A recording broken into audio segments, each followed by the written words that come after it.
pessoal, hoje é quarta-feira, quinta-feira já, perdão, quinta-feira, dia 5 de outubro de 2023. Nós estamos ao vivo aqui na TVT com o programa Geopolítica em Foco. Eu sou a Naama Nunes e a gente sempre lembra você que nos assiste aqui pela TVT que você pode acompanhar essa e também outras edições do programa Geopolítica em Foco no nosso canal da TVT no YouTube. O endereço é youtube.com/redetvt. Por lá você tem toda a nossa programação também do programa Geopolítica em Foco e, é claro, para analisar as notícias aqui do dia, as notícias internacionais. Felizmente eu não estou sozinha, já está aqui conectado com a gente o nosso professor, sociólogo e também escritor Lejane Mirham. Professor, bom dia nessa quinta-feira, já encaminhando para o finalzinho da semana.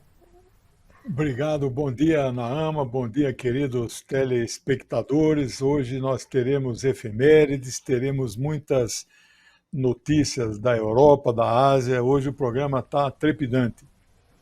É isso mesmo, nós vamos falar sobre essa efeméride aqui no Geopolítica em Foco. A gente vai falar da guerra do Yom Kippur, um conflito árabe-israelense que ocorreu em outubro de 1973. Quais foram os resultados dessa guerra? O professor daqui a pouquinho já explica, já traz todos os detalhes aqui pra gente no Geopolítica em Foco. A gente vai falar também com o professor sobre a primeira transação bancária da história entre Brasil e China feita com moedas locais. Quais caminhos se abrem daqui para frente a partir dessa transição? A gente também vai ouvir o professor por aqui. Tem também eleições na Inglaterra, no México, tem oposição também de um grupo conservador aos diálogos que o Papa Francisco tem feito a temas bastante sensíveis para a Igreja Católica. O professor também vai trazer tudo isso e muito mais aqui no Geopolítica em Foco. Fica com a gente, fica coladinho nos próximos minutinhos. O programa está muito bom e a gente começa agora com essa efeméride, então vamos lá.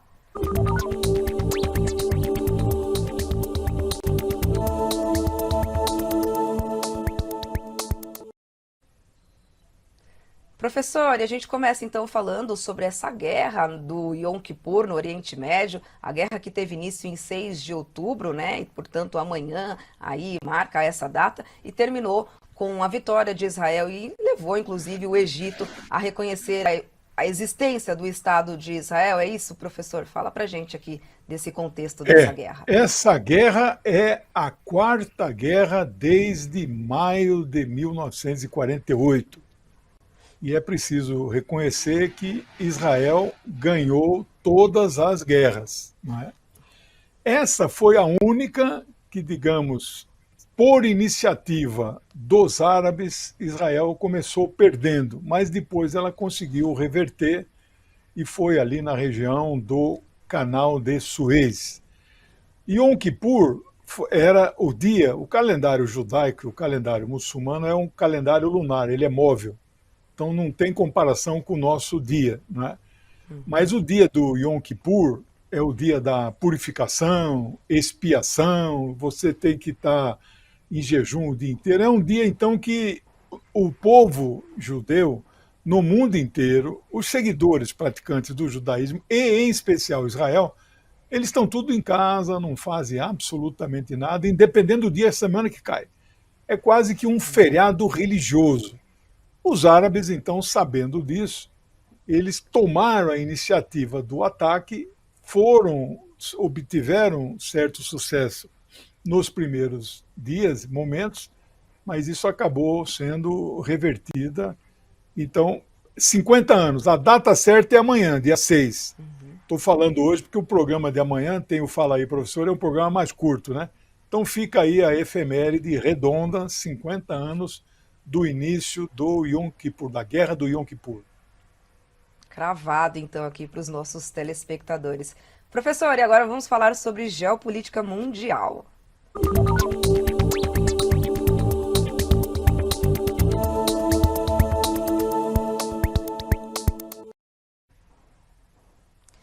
Professor, e pela primeira vez na história, Brasil e China fizeram uma operação completa e usando moedas locais entre os países, deixando o dólar. As transações foram feitas em yuan e também em real, envolvendo uma exportação de celulose do Eldorado Brasil, da empresa daqui, feita do Brasil, para lá na China. Quais caminhos se abrem daqui para frente, professor, a partir dessa transação entre Brasil e China? Primeiro que essa é uma reportagem que não está na primeira página da edição impressa. E mesmo no portal, você vai ter que entrar lá no fundo para achar e garimpar essa matéria. E quando você acha a matéria, ela é uma matéria anódina, como se estivesse noticiando um fato corriqueiro. Não há nenhuma análise por parte de quem escreve sobre o significado disso. E nós fizemos questão de abrir o programa hoje com isso, porque isso é um golpe muito grande no dólar como moeda única de transações comerciais. A Rússia e a China já fazem isso. Comércios, eles são vizinhos, eles fazem em rublo e yuan, não tem problema. Mas o Brasil, fazendo isso a primeira vez, é de um significado geopolítico impressionante. Nós ainda não aquilatamos, por isso nosso dever aqui é trazer o assunto, analisar.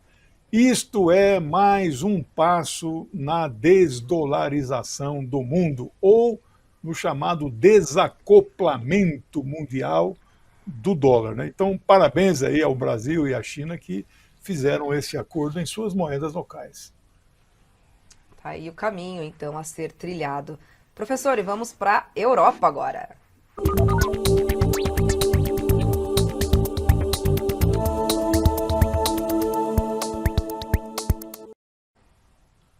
Professor, a gente fala agora aqui no Geopolítica em Foco sobre as eleições na Inglaterra que acontecem no ano que vem. A gente traz hoje aqui uma matéria do Le Monde discutindo, inclusive, a tendência da direita lá com os conservadores britânicos. Por lá, o partido do primeiro-ministro do Sunak parece perder terreno e já parte aí para radicalizar o discurso sobre imigração, imposto, valores familiares também. Quais são os apontamentos que você traz para a gente da Inglaterra, analisando esse cenário político que deve acontecer lá, que vai acontecer o ano que vem, professor? Sim, na ordem de importância, porque a Inglaterra, apesar de não fazer parte mais da União Europeia, mas é parte da OTAN, a Inglaterra foi um país imperialista, né, que dominou muitas nações no mundo inteiro. A Índia eles dominaram 89 dias. Esse primeiro-ministro de extrema-direita, mas não diria assim que ele é um neofascista, mas é de extrema-direita, ele é filho de indiano. Na verdade, para a Índia, ele é indiano. Filho de indiano, nascido em qualquer lugar do mundo, é indiano. Ele é registrado em um consulado da Índia, porque o pai dele emigrou para a Inglaterra e não sabia que ele um dia viraria ministro. Então ele tem nacionalidade indiana. Mas eles não estão nem aí se ele é indiano, se ele é inglês, se ele é português. Ele faz o jogo do imperialismo. E ele está preocupadíssimo. Esta convenção do Partido Conservador, que é um partido de direita, muito mais à direita do que hoje é o PP no Brasil. Não é um partido fascista, como o Vox na Espanha, mas é um partido de extrema direita. Ele começou domingo, acabou ontem a convenção. Ele está preocupadíssimo, porque tem eleição ano que vem, e eleição em sistema parlamentar elege parlamentar por 4 anos. Havendo crise, você troca o primeiro-ministro, mas não troca o parlamento. Então, nestes 4 anos, até o ano que vem, vai ter passado 3 primeiros ministros lá. E ele, então, acha que vai ficar até o ano que vem, se não houver uma nova crise, ele está candidatíssimo à reeleição. Mas as pesquisas mostram que a oposição trabalhista, que não é nem sequer centro-esquerda, vamos usar o termo assim, um partido meramente progressista, está 15 pontos na frente do Partido Conservador. Então, ele está fazendo ali propostas para ser mais à direita ainda, para ver se ganha uma parcela do eleitorado muito conservador da Inglaterra. Está patinando e vai buscar aí essa radicalização com o discurso. Professor, e mais notícias aqui da Europa, a Alemanha agora. A Alemanha vive ali, né, uma onda de protestos, milhares de pessoas estão realizando protestos antigovernamentais por lá, expressando inclusive aqui o seu descontentamento com as políticas do governo sobre a economia do país e também sobre a postura da Alemanha com a Ucrânia, com a guerra da Ucrânia. Nesse contexto também médicos e os demais profissionais de saúde também realizaram greve, protesto por lá também.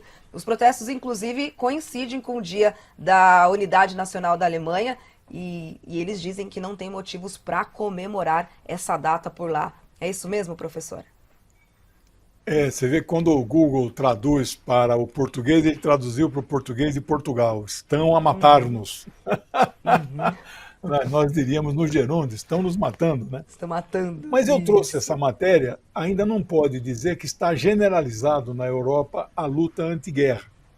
Uhum, Eu participei ativamente em 2003, fevereiro, janeiro, fevereiro e março, antes da invasão do Iraque, a segunda invasão pelo Bush filho. Eu participei uhum. ativamente de comitês contra a guerra. O mundo inteiro fez manifestações. 10 de fevereiro e 15 de março. A invasão foi 23. Nós não conseguimos barrar a invasão. Eram impressionantes, milhões no mundo inteiro, nas capitais.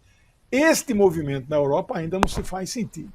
O povo ainda está anestesiado, os meios de comunicação todos vestiram a farda, vestiram o uniforme de campanha, de camuflagem, jornalista. Eles falam uma linguagem única nos meios de comunicação e isso afeta o grau de consciência das pessoas que ficam achando que a guerra é uma coisa boa e que a Ucrânia vai sim dar uma surra na Rússia, etc, etc. Então, parabéns aí a esta parcela do povo alemão que começa a se levantar e protestar contra esta guerra. Isso aí, professor. Professor, e agora vamos falar sobre a Igreja Católica. O jornal New York Times traz matéria, publicou matéria abordando o descontentamento de um grupo pequeno da Igreja Católica, liderado pelo cardeal aqui, Raymond Léo Burke. Este grupo, ele é contra as decisões que vêm sendo tomadas pelo Papa Francisco no que diz respeito a temas sensíveis à Igreja, como, por exemplo, a bênção da união entre pessoas do mesmo sexo. O Papa Francisco tem feito esse diálogo, tem dado essa bênção a essas pessoas. Como é que você tem acompanhado essas discussões envolvendo esses grupos católicos, professora? Acompanhado apreensivo, eu que não tenho religião, mas eu acompanho o papado de Francisco, que está sob ataque da direita católica mundial. Não, a extrema-direita, os fascistas do mundo inteiro, que se dizem católicos, como se fosse possível ser cristão e ser fascista. Né? Ele, a prioridade dele, aquele Steve Bannon, que foi assessor do Trump, ele faz campanha mundial para derrubar o Papa Francisco. Eu não conheço a história em detalhe de todos os papas, mas houve alguns que de fato caíram ou renunciaram. Não é? Agora, esse Papa é muito progressista, não pode-se dizer que é um Papa de esquerda, mas ele está tentando fazer mudanças nessa estrutura milenar. Então, talvez a instituição mais antiga da humanidade. Uhum, E aí tem uma luta interna. E deixa eu explicar o que é o sínodo dos bispos. Sínodo é uma reunião que pode ser convocada, por exemplo, por um bispo que chama todos os padres da cidade ou que chama os fiéis. Este é um sínodo dos bispos do mundo inteiro. Não confundir com uhum, concílio.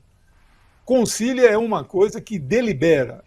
Alguns estão dizendo que isto pode ser semelhante a um concílio e que seria o Concílio Vaticano III, porque o Concílio Vaticano II fez, de fato, mudanças muito importantes na igreja, tirou o latim, o Papa rezava, o padre rezava de costas para os fiéis, então mudou muita coisa.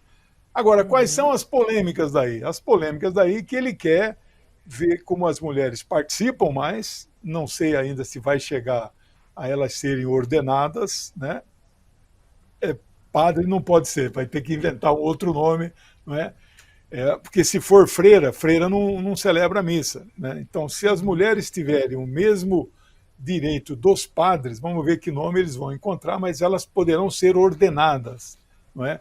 Mas não vai chegar nesse ponto. Mas ele quer que, por exemplo, casamentos de pessoas do mesmo sexo possam ser abençoados, pelo menos. Não é? Então, ele está. Isso é muita polêmica, mas pelo que eu li na reportagem, ele está com maioria para dar alguns passos, ainda que tímidos, no sentido do progresso. Né? E a gente vai acompanhar com certeza todas essas discussões envolvendo os membros da Igreja Católica. Professor, fechando aqui a nossa rodada sobre as notícias vindas da Europa, a gente vai agora para a América do Norte.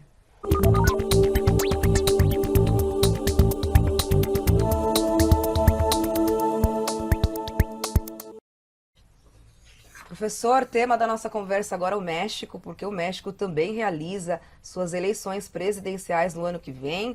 A Cláudia Sheinbaum, candidata de esquerda, segue liderando as pesquisas de intenção de voto por lá. É isso, professor? O que você traz aqui para gente sobre as eleições Olha, no México? o presidente atual do México, o apelido dele é AMLO, AMLO, que são as siglas do nome dele. Andrés Manuel López Obrador, né? Obrador de trabalhador, de operário, né? Uhum. Ele é um cara muito progressista, eu diria que ele pode receber a classificação, ele é no mínimo de centro-esquerda.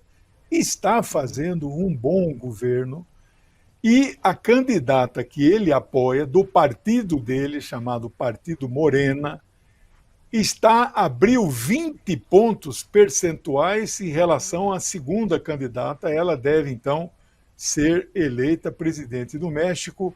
A data exata ela é uma data móvel, é 2024, mas o limite é até junho, que tem que tomar posse Uhum. a nova presidente. E o que é importante registrar nessa reportagem, mesmo ela estando 20 pontos à frente, eu que acompanho política internacional há 50 anos, eu não conheço nenhum caso de que a primeira e a segunda colocada nas pesquisas são mulheres. Então a concorrente dela diretamente não é um homem, é uma mulher. E ela está 20 pontos na frente, elas se respeitam, né? São pessoas, né, civilizadas, diplomáticas. Então, parabéns aí à Cláudia, que deve vencer, mas a segunda colocada também está cumprindo um papel importante no sentido de valorizar o trabalho político das mulheres. Aí essa é a segunda colocada. O nome dela é de difícil pronúncia, né? Xochitl Gálvez, né? Então, mas é uma mulher de direita e espero que perca mesmo fragorosamente. Muitos pontos à frente da outra candidata, né, professor? Agora vamos para a América do Sul.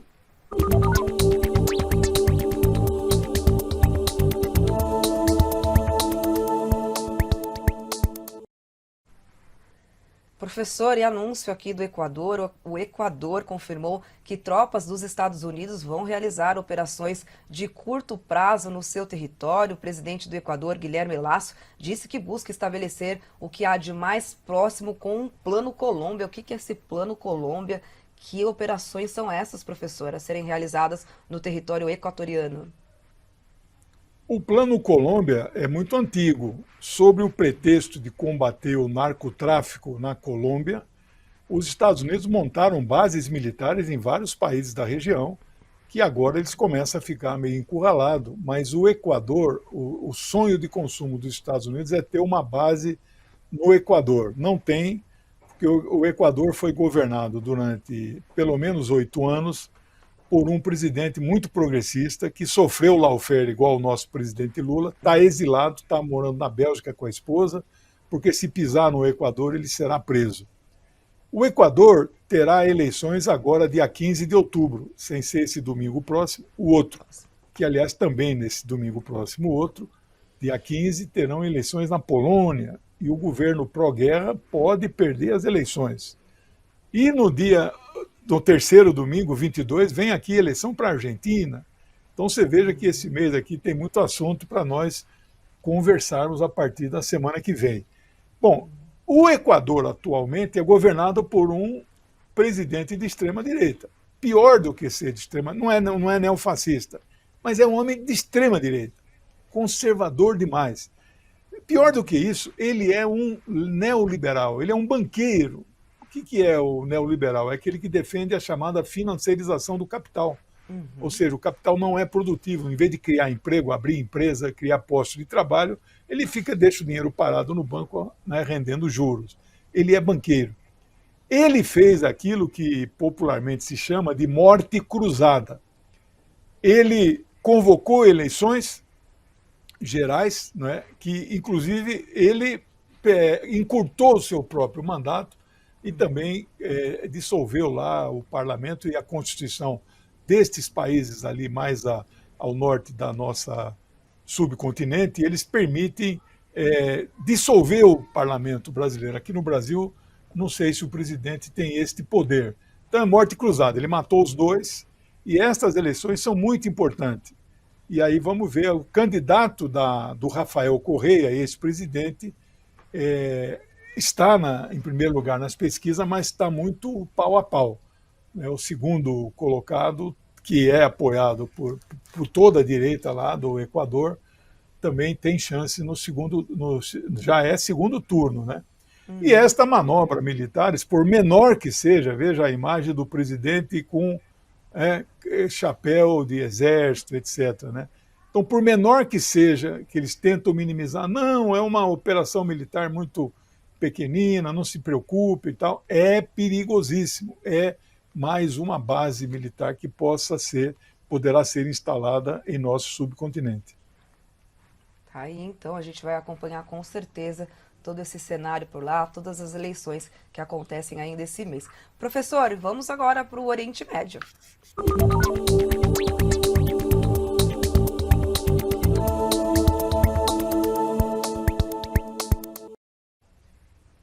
Professor, e os mísseis, então, de Hezbollah aparecem no Oriente Médio como uma grande ameaça estratégica. Israel estima que 2.000 seja o número de mísseis que Hezbollah lançaria em um ataque. Quais são os riscos desses mísseis? Quais são os perigos que eles oferecem na região, professor? Eu torço para Israel não invadir o Líbano, o que ela já fez várias vezes no passado. Se isso acontecesse hoje, o Hezbollah é um típico de um partido político que tem deputado, que tem ministério, mas tem também um braço armado. E não é inédito na história. Na Irlanda, lá o Sinn Féin tinha o exército republicano irlandês, o Irish Republic Army.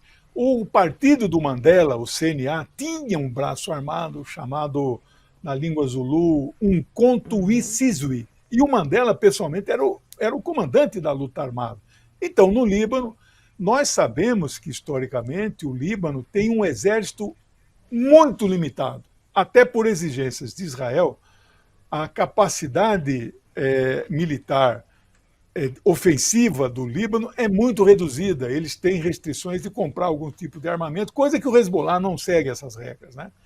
E o Hezbollah tem, de fato, muitos mísseis, ninguém sabe aonde estão, mas o Hezbollah é hoje o partido político com o seu braço armado que, na prática, defende verdadeiramente o Líbano de uma invasão israelense. O Hezbollah não vai fazer nenhuma agressão por iniciativa deles, mas está ali de prontidão para defender o Líbano. Eu estive no Líbano 3 vezes, tive contato com o lado político, né, do Partido de Deus, né, Hezbollah em árabe é Partido de Deus, e eles, então, são muito queridos na população pelos cristãos e pelos sunitas, eles são muçulmanos xiitas, né?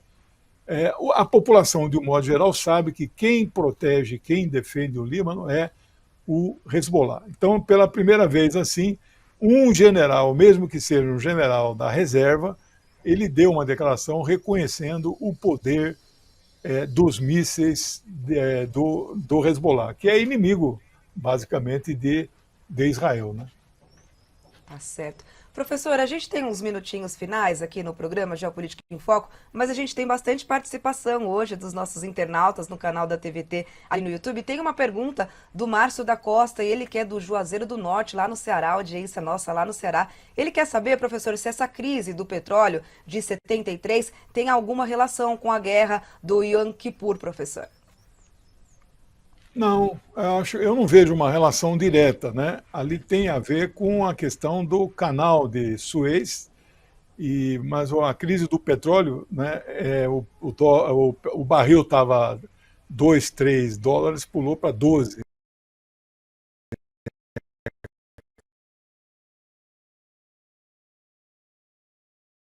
Nada de territórios que Israel roubou dos árabes. Olha só. Tem mais perguntinhas por aqui, mas o nosso tempinho já vai, o programa que vai encaminhando para o final. E eu sempre lembro você que o professor Lejane Mirhan, ele tem sim um canal para falar com a gente, né? Uma relação aqui que a gente tem entre a gente da TVT, o professor Lejane Mirhan e você que nos acompanha. Tem o número do WhatsApp, então qualquer dúvida, sugestão, comentário específico que você queira que o professor traga aqui para a gente no programa Geopolítica em Foco, é só enviar aqui para a gente que amanhã ele vem com o quadro Fala Aí, Professor, com muitas notícias boas também, esclarecimentos importantes sobre a história, sobre as notícias internacionais. Professor, obrigada pela sua participação aqui hoje, Obrigado. juntinhos novamente. Até amanhã. Até amanhã. Amanhã a gente volta em ponto, às 10h30, aqui na TVT, com o programa Geopolítica em Foco e também com o quadro Fala aí, professor. Você não pode perder, tá imperdível a edição de amanhã. Tchau, tchau.